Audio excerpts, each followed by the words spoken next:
Hello students, welcome back. तो exercise 12.1 question number 5। अच्छा, ये क्वेश्चन में कुछ ऐसा कहता है कि साइड्स ऑफ ट्रायंगल जो है ना, वो एक रेशियो दिया है उनका। जो ट्रायंगल के साइड्स हैं उनका रेशियो है 12:17:25। तो ratio is given to us, बराबर। और वो रेशियो क्या है? साइड्स का रेशियो। तो ये sides ratio is given as 12:17:25। अब बच्चों एक बात याद रखो, जब भी सम का साइड का रेशियो हो या किसी एंगल का रेशियो हो, जब भी कोई चीज़ का रेशियो में दिया होता है ना, तो हम डायरेक्टली ये नहीं कह सकते भाई कि ये ट्रायंगल को 12 ले लो, ये ट्रायंगल का साइड 12 ले लो, ये वाला ट्रायंगल का साइड 17 ले लो और ये वाला ट्रायंगल साइड 25 ले लो। ऐसा नहीं कह सकते। हमें यहाँ पर एक कॉमन मल्टीपल अज्यूम करना रहेगा। ये क्यों आता है कॉमन मल्टीपल, मैं वो आपको बात समझाता हूँ। जैसे अगर आपने 2/4 लिया, तो ये 2/4 क्या होता है? 2 × 1 2 × 2, इजंट इट? तो ये दोनों 2 क्या हो गया? ये कॉमन हो गया, ये कॉमन कट हो गया, तो 2/4 क्या हो गया? हाफ। तो इसका रेशियो क्या हो गया? हाफ। अब ऐसे ही एक और नंबर हम लेते हैं, ये है 3/6। 3/6 को आप कैसे लिख सकते हो? तो 3 × 1, 6 को 3 × 2, ये दोनों कॉमन है, 3 3 क्या हो गया? कैंसिल। क्या बचा? ये भी हाफ। तो कहने का मतलब ये है, ऐसे बहुत सारे एग्जाम्पल्स हैं। 2/4 का रेशियो हाफ है, 3/6 का भी रेशियो हाफ है। तो यहाँ पर ये जो रेशियो दिया है ना, 12:17:25, वो 2/4 का हो या 3/6 का हो, इसका कोई कन्फर्मेशन नहीं है।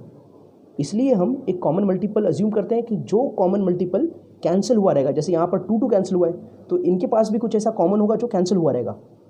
तो वो जो कैंसिल हुआ है, उस कैंसिल को ढूंढने के लिए हम लोग क्या करते हैं? एक कॉमन रेशियो लेते हैं, और फिर जो रेशियो दिया है वो कैंसिल वाले पार्ट को ढूंढ के, अगर मुझे साइड 12 वाला रेशियो दिया है तो 12 से मल्टीप्लाई कर दूंगा तो वो वाला साइड मिल जाएगा। जब 17 से मल्टीप्लाई करूँगा तो दूसरा साइड मिल जाएगा, और जब 25 से मल्टीप्लाई करूँगा उस जो कॉमन कट हुआ है, जो कॉमन मल्टीपल है, तो ये 25 वाला साइड मिल जाएगा हमें।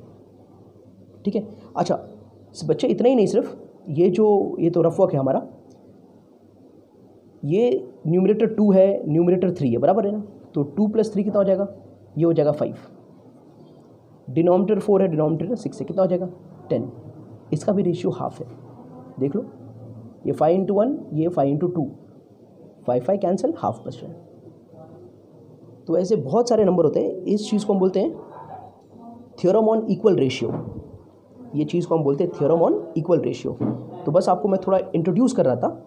ये एक नए प्रॉपर्टी से हम, वैसे आपने 8th स्टैंडर्ड में भी वो कॉमन रेशियो बहुत सारे चीज़ों में लिया है, लेकिन शायद आपको पता ना होगा। लेकिन अब आपको पता चल जाएगा, कभी भी कोई भी चीज़ का रेशियो दिया हो तो हम एक कॉमन मल्टीपल अज्यूम करते हैं। तो बोलते हैं साइड का रेशियो है, तो let x be the common multiple.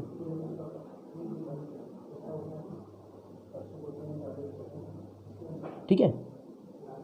तो ये वाला जो साइड है बेटे, मैं इसे मान लेता हूँ, ये है 12x हो गया, समझ में आ रहा है? ये b मान लेते हैं, और ये हो जाएगा आपका 17x, और ये c हो जाएगा आपका 25x, क्योंकि x क्या है? कॉमन मल्टीपल हमारे गिवन रेशियो का। समझ में आया? देयरफॉर लिख सकते हो again, a = 12x, b = 17x and c = 25x। ठीक है। अब सम को मैं वापस रीड करता हूँ। तो sides of triangles are in the ratio 12:17:25 and its perimeter, और गिवन में क्या है? तो गिवन में हमें इसका पेरीमीटर दिया है।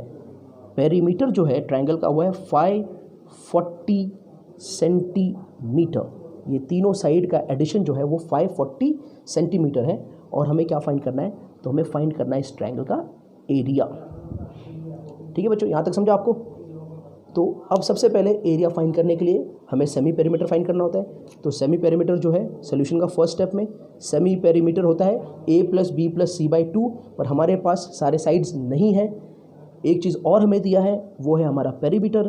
तो सेमी पेरीमीटर हो जाएगा पेरीमीटर/2, यानी कि 540/2, और जब आप 540 को 2 से डिवाइड करोगे तो आपका आंसर आएगा 270 सेंटीमीटर। तो therefore S is equal to 270 centimetre. ये आपका सेमी पेरीमीटर का वैल्यू मिल गया। अब बच्चों हम लोग क्या करते हैं, एरिया ढूंढने के लिए हमें जो ट्राइंगल के साइड्स हैं उनका वैल्यू लगेगा।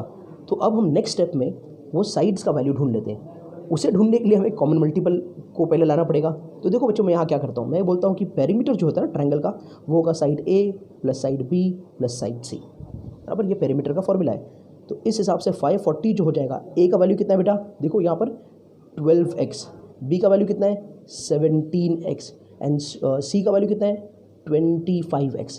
देयरफॉर ये 540 इज इक्वल टू, ये सब आप जब ऐड कर दोगे तो कितना आ जाएगा, ये 54x। यहाँ से x मिल जाएगा, कितना हो जाएगा 540 अपॉन 54। देयरफॉर x का वैल्यू क्या आ जाएगा, x का वैल्यू आ जाएगा 10। तो ये जो हमारा कॉमन मल्टीपल है, x जो हमारा कॉमन मल्टीपल था, ये हमें हमारा कॉमन मल्टीपल मिल गया। अब बच्चों मैं क्या करूँगा, मैं अब थर्ड स्टेप अप्लाई कर रहा हूँ और वो थर्ड स्टेप मैं यहाँ लिख रहा हूँ, बराबर। तो आप स्टेप वाइज हमको देखोगे। अब मुझे जब कॉमन मल्टीपल मिल गया तो मेरा a क्या हो जाएगा, a मेरा 12x था, अब मेरा a हो जाएगा 120 सेंटीमीटर। मेरा b क्या हो जाएगा, b 17x था, अब हो जाएगा वो 170 सेंटीमीटर, ठीक है। और जो मेरा c का वैल्यू था वो था 25x, जो अब हो जाएगा 250 सेंटीमीटर। तो इस तरह से हमने a, b और c का वैल्यू भी फाइंड कर दिया। अब क्या करना है, तो अब फाइंड करना है हमें डायरेक्टली एरिया, बराबर। एरिया के लिए फॉर्मूला क्या है, तो फोर्थ स्टेप में एरिया फाइंड कर रहे हैं हम लोग। एरिया का फॉर्मूला होता है S minus A, S minus B और S minus C। S semi perimeter होता है, A B C ट्राइंगल के साइड्स होते हैं।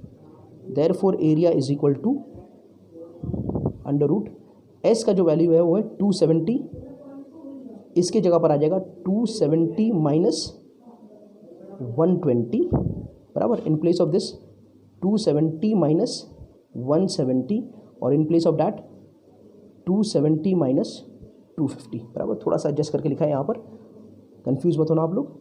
तो a is equal to under root, अब ये वाला जो पार्ट है उसको 270 एज इट इज़ इनटू, अभी आपने अगर 270 में से 120 को माइनस कर दिया तो कितना बचेगा, 150 बचेगा। ये वाला पार्ट, ये वाला पार्ट कितना बचेगा, ये वाला पार्ट आपका बचेगा 100, ऑलराइट, और इंटू 100। और ये वाला पार्ट क्या बचेगा, मल्टीप्लाई है तो ये नेक्स्ट वाला 270 माइनस 250, ये बचेगा आपका 20। आगे समझ में। देयरफॉर आप क्या कहोगे, a is equal to under root. अब 270 को हम कैसे लिख सकते हैं, तो इसमें हमको चीज़ों को स्प्लिट करने पड़ेंगे, बराबर। स्प्लिट कर करके लिखने पड़ेंगे। तो इसे हम 27 को मैं मेरे हिसाब से 3 इंटू 10 करके लिख लेता हूँ, समझ में आया। 27 को हमने 3 इंटू 10 करके लिख लिया, ऐसे करके लिख लिया। नेक्स्ट जो 150 है उसको मैं 3 इंटू 5, 15 हो गया, इंटू 10 लिख लेता हूँ। 100 को 10 इंटू 10 लिख देता हूँ और 20 को 10 इंटू 2 लिख देता हूँ। अब पैर ढूंढते हैं हम लोग, तो 3 का एक पैर है तो एक पैर बाहर आ गया, 3 का दूसरा पैर भी है तो एक और 3 बाहर आ गया, बस। तो 3 4 मतलब 3 जो है वो 4 बार है तो 2 जन बाहर आ जाएंगे। अच्छा अब आप 5 को देखो, 5 एक बार, बराबर, और 5 2 क्या है 10, ये 5 2 10, देखो बराबर से देखो, ये 5 इंटू 2 10, तो 1 10 2 10 3 10 4 10 5 10 6 10, कितने 10 के कितने पैर है, 6 है। तेरा 6 10 के पैर, तो कितने बाहर आ जाएगा, 10 3 10 बाहर आ जाएगा, 10 इंटू 10 इंटू 10, करेक्ट है। अब बचा क्या आपका अंदर बच रहा है, ये 2 का कन्फ्यूज बता रहा है, ये 2 5 सब मिलकर 10 हो गया था ना, तो ये 5 और 2 ये दोनों मिलकर 10 हो गए थे, तो कुछ भी अंदर नहीं बच रहा है।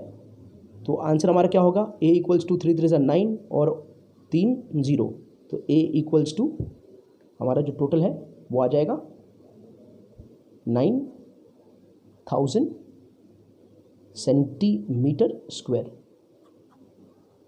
तो बच्चों ये होगा हमारा एरिया का वैल्यू, बराबर।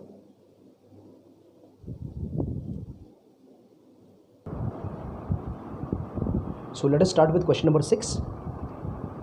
Exercise 12.1, question number 6.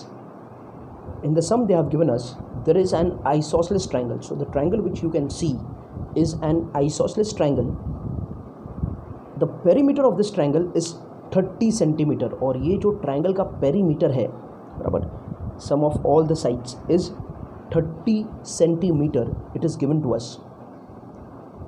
All right. Each of the equal sides of the triangle is 12 centimetre. यानी जो दो इक्वल साइड, आइसोसेलेस ट्रायंगल है तो दो साइड इक्वल होने वाले हैं, तो दो जो इक्वल साइड्स है ना उनका वैल्यू है 12 सेंटीमीटर. तो ये आ गया 12 और ये भी आ गया आपका 12. इसे आप कहते हो ए, इसे आप कहते हो बी. तो आपका ए और बी का वैल्यू 12 है क्योंकि वो दोनों इक्वल हैं. अब सी का वैल्यू जो थर्ड साइड है वो दिया नहीं है, ठीक है, पर पेरीमीटर दिया है, इजंट इट. तो पहले पार्ट में हम बोलेंगे गिवन के पार्ट में कि perimeter is equal to 30 centimetre. This is given to us बराबर.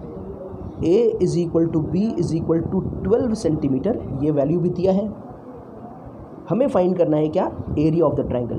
तो we need to find area of our triangle. तो इस ट्रायंगल का एरिया हमें फाइंड करना है. ऑल राइट बच्चों, ये वाला साइड क्या ले लेंगे हम लोग, तो सी ले लेंगे. अब सबसे पहले एरिया फाइंड करने का बहुत सारा तरीका है. सबसे पहले हमको फाइंड करना पड़ेगा सेमी पेरीमीटर. तो सेमी पेरीमीटर होता है क्या, A plus B plus C by 2. पर कहने का मतलब ये है कि ये तीनों नहीं है, मतलब तीनों का वैल्यू नहीं दिया है, दो का वैल्यू दिया है. तो सेमी पेरीमीटर का तो एक और फॉर्मूला है ना, आप गेस करो जल्दी से, क्या होगा, p/2. तो ये होगा p/2, पेरीमीटर बाई 2. पेरीमीटर है 30/2, तो ये कितना आ गया, 15 सेंटीमीटर. तो सेमी पेरीमीटर मिल गया हमें 15 सेंटीमीटर. तो s is equal to 15 centimetre. ये आ गया समझ में आपको. अब हम जाते हैं ए, बी और सी को फाइंड करने के लिए. तो ए, बी और सी को हम कैसे फाइंड करेंगे, तो देखो ना, पेरीमीटर के फॉर्मूला से भी फाइंड कर सकते हैं, कोई प्रॉब्लम नहीं है, और सेमी पेरीमीटर के फॉर्मूला से भी फाइंड कर सकते हैं. एक काम करो, हम लोग ने हमेशा पेरीमीटर के फॉर्मूला से फाइंड किया, तो एक बार हम लोग सेमी पेरीमीटर के फॉर्मूला से फाइंड कर लेते हैं. तो एस क्या होता है, A plus B plus C by 2. अब ये 2 जाएगा और सेमी पेरीमीटर से मल्टीप्लाई होगा तो ये पेरीमीटर हो जाएगा. फ़र्क नहीं है, वही है, perimeter equals to A plus B plus C. Perimeter is equal to A plus B plus C. जब 2 जाके सेमी पेरीमीटर से मल्टीप्लाई होगा तो पेरीमीटर हो जाएगा, ठीक है. तो यहाँ पर आपका वैल्यू सेमी पेरीमीटर का जो है वो है 15, ए का वैल्यू 12 है, बी का वैल्यू 12 है, और सी आपको फाइंड करना है और नीचे 2 है. तो आप कहेंगे 30 इज इक्वल टू 12 प्लस 12. ये जाकर 2 जब 15 से मल्टीप्लाई हुआ प्लस सी, और इस हिसाब से आपका 30 माइनस 24, 12 प्लस 12 24, 30 से माइनस कर देंगे तो सी मिल जाएगा. तो साइड सी जो है आपका वो आ जाएगा 6 सेंटीमीटर, बराबर है. तो आपका साइड सी जो है वो मिल गया आपको 6 सेंटीमीटर.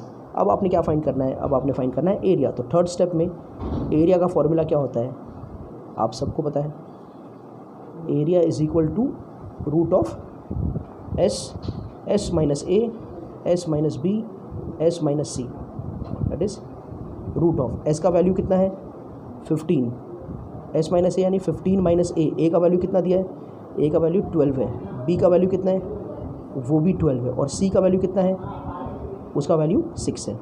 तो ये कैसा हो जाएगा अभी, अंडर रूट 15, ठीक है, इंटू 15 माइनस 12, 15 माइनस 12 3, 15 माइनस 12 3, और 15 माइनस 6, तो 15 माइनस 6 आपका कितना हो जाएगा 9. ओके, अब ये 9 बाहर आया तो ये 3 हो जाएगा, ये 3 के 2 पैर है तो एक 3 बाहर आ जाएगा.